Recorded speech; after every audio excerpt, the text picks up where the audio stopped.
Central Israel. ഇസ്രായേലിന്റെ തലസ്ഥാന നഗരമായ ടെൽ അവീവിൽ ഹിസ്ബുള്ളയുടെ ബാലിസ്റ്റിക് മിസൈൽ ഇസ്രായേലിന്റെ സുരക്ഷാ പ്രതിരോധം ലംഘിച്ച് രാജ്യത്തിനുള്ളിലേക്ക് പ്രവേശിച്ചു. ഇസ്രായേലിന്റെ മൾട്ടി ലെയർഡ് എയർ ഡിഫൻസ് സിസ്റ്റത്തിൽ അയൺ ഡോമിന് അടുത്തതായി വരുന്ന ഡേവിഡ് സ്ലിംഗ് എന്ന മിസൈൽ പ്രതിരോധ സംവിധാനം ഈ ബാലിസ്റ്റിക് മിസൈലിനെ തടഞ്ഞു. ഹിസ്ബുള്ള ഈ ഒരു മിസൈൽ ഇസ്രായേലിനെതിരെ ഉപയോഗിച്ചിട്ടുണ്ടായിരുന്നു എന്നുള്ളത് ഈ ഒരു ആക്രമണത്തിലൂടെയായിരുന്നു എല്ലാവർക്കും മനസ്സിലായത്. വളരെ ആശ്ചര്യപ്പെടുത്തുന്ന നീക്കത്തിലാണ് ഹിസ്ബുള്ള ഈ ഒരു മിസൈൽ ഇസ്രായേലിന് നേരെ പ്രയോഗിച്ചത്. അങ്ങനെ ഹിസ്ബുള്ളയുടെ പക്കലുള്ള മറ്റ് മിസൈലുകൾ ഏതൊക്കെയാണ്? കാരണം സമീപകാലമായി ഹിസ്ബുള്ളയുടെ പൊസിഷൻസിന് നേരെ ഇത്തരം ആക്രമണങ്ങൾ ഇസ്രായേൽ നടത്തുന്ന അതേ സമയം ഹിസ്ബുള്ള എങ്ങനെയാണ് ഇസ്രായേലിന്റെ നിരീക്ഷണത്തെ മറികടന്ന് ഇസ്രായേലിനെതിരെ ഈ മിസൈൽ പ്രയോഗിച്ചത്? ഇങ്ങനെ ഒരുപാട് ചോദ്യങ്ങൾ ഉയരാൻ തുടങ്ങി. ഇതിൽ നേരിട്ടുള്ള സ്ട്രൈക്ക് ഉണ്ടോ എന്നൊക്കെ. കാരണം ഞങ്ങൾ അതിനെ ഡിഫൻഡ് ചെയ്തു എന്ന് ഇസ്രായേൽ പറഞ്ഞു. അതിന് തെളിവായി അതിന്റെ ഫൂട്ടേജും പുറത്തുവിട്ടു. ചില സോഴ്സ് അനുസരിച്ച് 3 ഇന്റർസെപ്ഷൻ നടന്നിട്ടുണ്ട് എന്നും അതിന്റെ സ്ഥിരീകരിച്ച വീഡിയോ ഫൂട്ടേജും പുറത്തുവരുന്നുണ്ട്. അപ്പോ എങ്ങനെയാണ് ഹിസ്ബുള്ള ഇസ്രായേലിന് നേരെ ഈ ഒരു അപ്രതീക്ഷിതമായ ആക്രമണം നടത്തിയത്? ഇവയ്ക്കെല്ലാമുള്ള ഉത്തരം ഈ വീഡിയോയിലൂടെ വ്യക്തമായി നമുക്കറിയാം.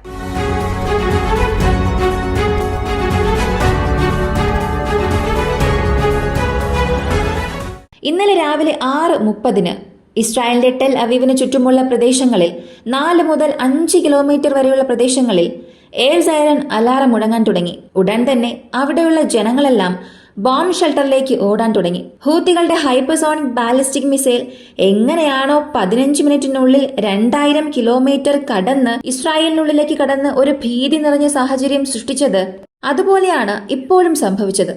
കാരണം ഇതുപോലെ അതിരാവിലെ സമയം കൃത്യം ഒരു 6 മുതൽ 6:30 ആ സമയത്തായിരുന്നു ആ ഒരു ബാലിസ്റ്റിക് മിസൈൽ ആക്രമണവും നടന്നതായി പറയപ്പെടുന്നത്. ഹിസ്ബുള്ള ഈ ടെൽ അവീവ് ഏരിയയിലും അതേ സാഹചര്യം തന്നെയാണ് പുനഃസൃഷ്ടിച്ചത്. ഒരേ സമയപരിധി, അതേ ബാലിസ്റ്റിക് മിസൈൽ.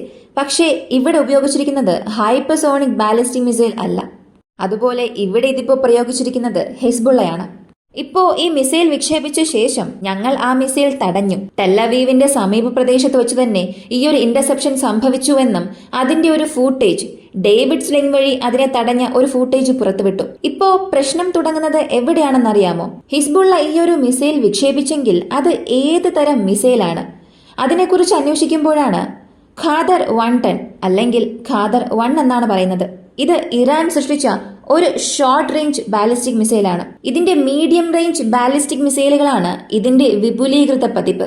1200 മുതൽ 2200 കിലോമീറ്റർ വരെയാണ് ഇതിന്റെ പരമാവധി പരിധി. പക്ഷേ പ്രശ്നം ആരംഭിക്കുന്നത് ഈ മിസൈൽ സംവിധാനമുള്ള നിലവിലെ ഓപ്പറേറ്റർമാരാണ്. ഒരാൾ ഇറാന്റെ IRGC ആണ്, മറ്റൊന്ന് ഹൂത്തികളാണ്. അല്ലെങ്കിൽ മിസൈൽ സംബന്ധിക്കുന്ന ഡേറ്റാബേസ് കളക്ട് ചെയ്യുന്ന വച്ചിരിക്കുന്നവരുടെ പക്കൽ പോലും ഹിസ്ബുള്ളയുടെ ആയുധപ്പുരയിൽ ഈയൊരു മിസൈൽ ഉണ്ട് എന്നുള്ള ഡേറ്റ ഇന്നലെ രാവിലെ വരെയും ഇല്ലായിരുന്നു.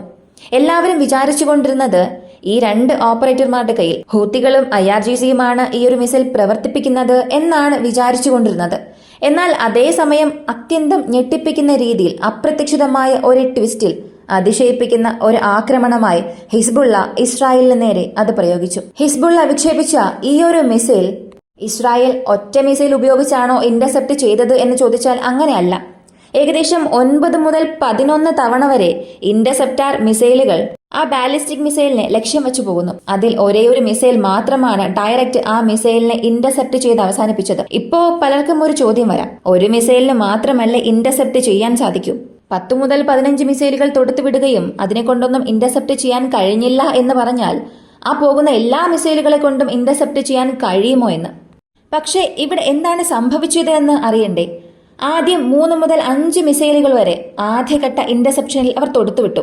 ആ ഒരു വെടിവയ്പിൽ ആ 5 ഇന്റർസെപ്റ്റാർ മിസൈലുകൾക്കും അകത്തേക്ക് വരുന്ന ബാലിസ്റ്റിക് മിസൈലിനെ നിർവീര്യമാക്കാൻ സാധിച്ചില്ല.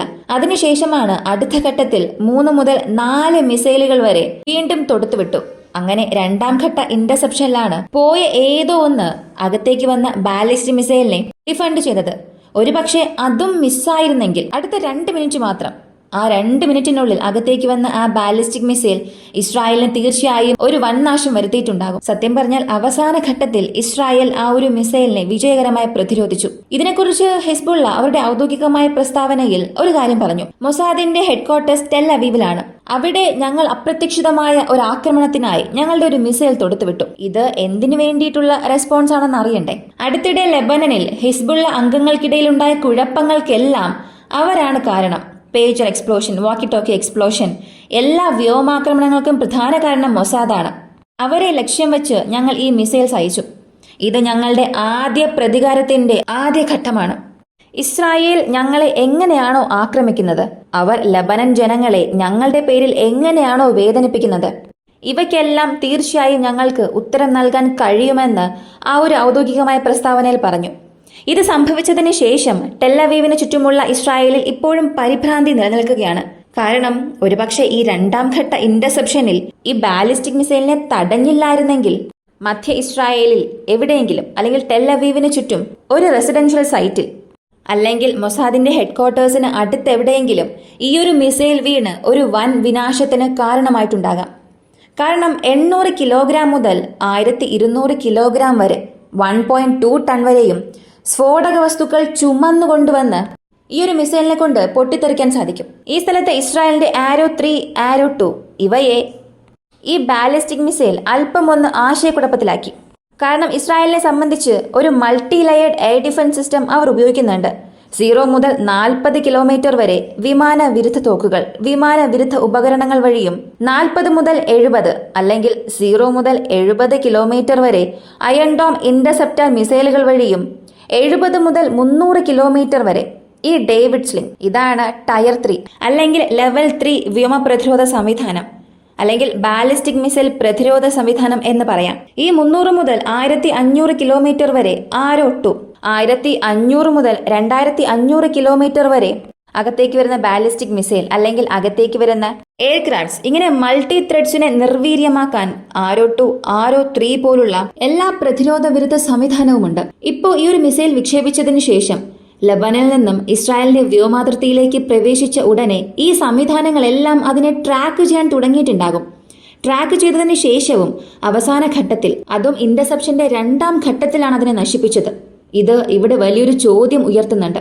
ആധുനിക സാങ്കേതിക വിദ്യകൾ ഉപയോഗിക്കുമ്പോൾ തന്നെ ഇത്തരം പ്രശ്നങ്ങൾ ഉണ്ടായാൽ ഇത്രയും നൂതനമായ വ്യോമ പ്രതിരോധ സംവിധാനങ്ങൾ ഉപയോഗിക്കാത്ത രാജ്യങ്ങൾക്ക്, അല്ലെങ്കിൽ അവ ഇല്ലാത്ത രാജ്യങ്ങൾക്ക് ഇത് എത്രത്തോളം പ്രശ്നമുണ്ടാക്കും? ഈ ഒരു സംശയമാണ് ഇപ്പോൾ വർദ്ധിക്കുന്നത്.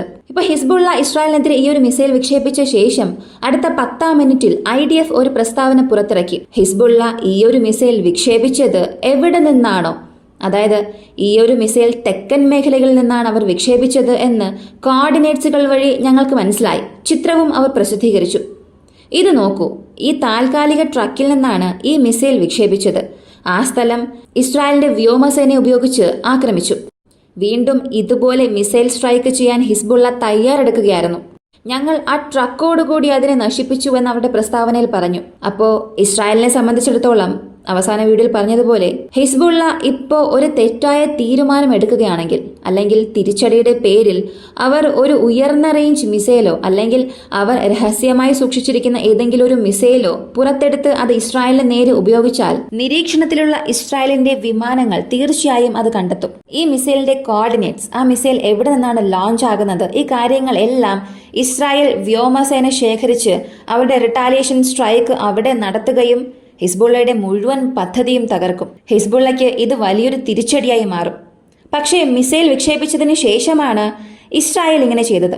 അതിനാൽ ഹിസ്ബുള്ളയുടെ ശൃംഖല ലബനനിൽ ഇപ്പോഴും ശക്തമാണ്. ഈ നിരീക്ഷണങ്ങൾക്കും അപ്പുറം ഈ മിസൈൽ ലോഞ്ച് ചെയ്ത് ആ മിസൈൽ മൊസാദിന്റെ ഹെഡ്ക്വാർട്ടേഴ്സിനെ നോക്കി പോകുന്നത് വരെയും ഇസ്രായേലിനെ കൊണ്ട് അത് തടയാൻ കഴിഞ്ഞില്ല എന്നുള്ളത് അടുത്തിടെ ഹിസ്ബുള്ളയ്ക്ക് ലഭിച്ചതിൽ ഒരു വിജയമായി നമുക്ക് കാണാം. ഇതിന് ശേഷവും ലബനനിൽ ഇസ്രായേലിന്റെ വ്യോമാക്രമണം അവസാനിച്ചില്ല. കാരണം അവരുടെ 3-ാം ഘട്ട ആക്രമണം ഇപ്പോൾ ആരംഭിച്ചിട്ടുണ്ട്. 14 ഗ്രാമങ്ങളിൽ, ബെക്ക താഴ്വരയിൽ നിന്നും തെക്കൻ പ്രദേശങ്ങളിലുള്ള 14 ഗ്രാമങ്ങളെ ഒഴിപ്പിച്ചിട്ടുണ്ട്. ആ പ്രദേശങ്ങളിൽ താമസിക്കരുതെന്ന് പറഞ്ഞ് അവിടെയുള്ള ആളുകളെ പുറത്തിറങ്ങാൻ ആവശ്യപ്പെട്ടിട്ടുണ്ട്.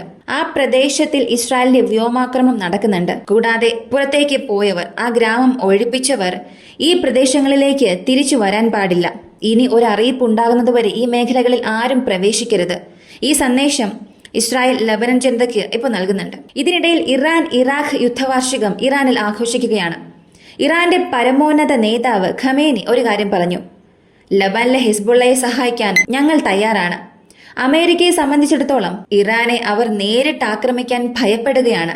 അങ്ങനെ നേരിട്ട് ആക്രമിക്കാൻ ഭയന്ന് പ്രോക്സീസ് ഉപയോഗിച്ച് പല രാജ്യങ്ങളെയും പ്രോക്സിയെ ഉപയോഗിക്കുന്നുണ്ട്.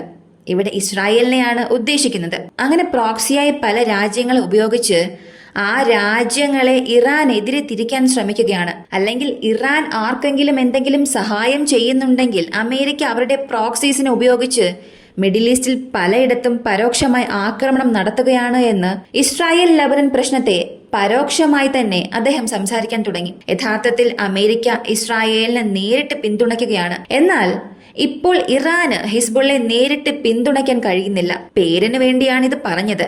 പക്ഷെ അവർക്ക് ആയുധങ്ങളുടെ ഒരു വലിയ കയറ്റുമതി ഹിസ്ബുള്ളയ്ക്ക് ലഭിച്ചിരുന്നെങ്കിൽ അത് അവർക്ക് വളരെ സഹായമായേനെ. പക്ഷേ ഇറാൻ അത് ചെയ്യാൻ കഴിയുമോ എന്ന് ചോദിച്ചാൽ തീർച്ചയായും കഴിയില്ല. ചെയ്യാനും ഇസ്രായേൽ അനുവദിക്കില്ല. ലബനിലേക്ക് പോകുന്ന എല്ലാ റൂട്ട്സും വിതരണ റൂട്ട്സും നേരത്തെ തന്നെ നശിപ്പിച്ചിട്ടുണ്ട്. എല്ലാം ഇപ്പോ അവരുടെ നിരീക്ഷണത്തിലാണ്. ആകാശവഴിയിലൂടെ അവർക്ക് സഹായിക്കാൻ സാധിക്കില്ല. സിറിയയിലൂടെ പോലും അവർക്ക് ലബനിലേക്ക് പ്രവേശിക്കാൻ അല്ലെങ്കിൽ യാതൊരു സഹായവും കൊടുക്കാനും സാധിക്കില്ല. ഇത്തരം ഒരു സാഹചര്യമാണ് ഇസ്രായേൽ സൃഷ്ടിച്ചത്. അവർ നൽകുന്ന പ്രസ്താവന ഒരു പ്രഖ്യാപനമായി മാത്രമേ കാണാനാകൂ. പക്ഷേ ഹിസ്ബുള്ളയ്ക്ക് ഈ ഒരു സമയം ഒരു സഹായവും ചെയ്യാൻ കഴിയില്ല. അങ്ങനെ ചെയ്യാനുള്ള അവസരവുമില്ല. അടുത്തതായി ലബനനിൽ ഇസ്രായേലിന്റെ ആക്രമണം ശക്തമാവുകയാണ്. അതേസമയം വീണ്ടും ഹിസ്ബുള്ള ഇസ്രായേലിന്റെ പൊസിഷൻസിനെ ആക്രമിക്കുകയാണ്. അടുത്തിടെ ഇസ്രായേലിന്റെ വടക്കൻ പ്രദേശത്ത് ഒരു വീടിന് നേരെ ഹിസ്ബുള്ളയുടെ റോക്കറ്റ് ആക്രമണം നടത്തി. തീർച്ചയായും പരിക്കുകൾ സ്ഥിരീകരിച്ചിട്ടുണ്ട്. കാരണം വീട് പൂർണ്ണമായും തകർത്തു. വീട് ഇടിഞ്ഞു വീഴാറായ നിലയിലാണ്.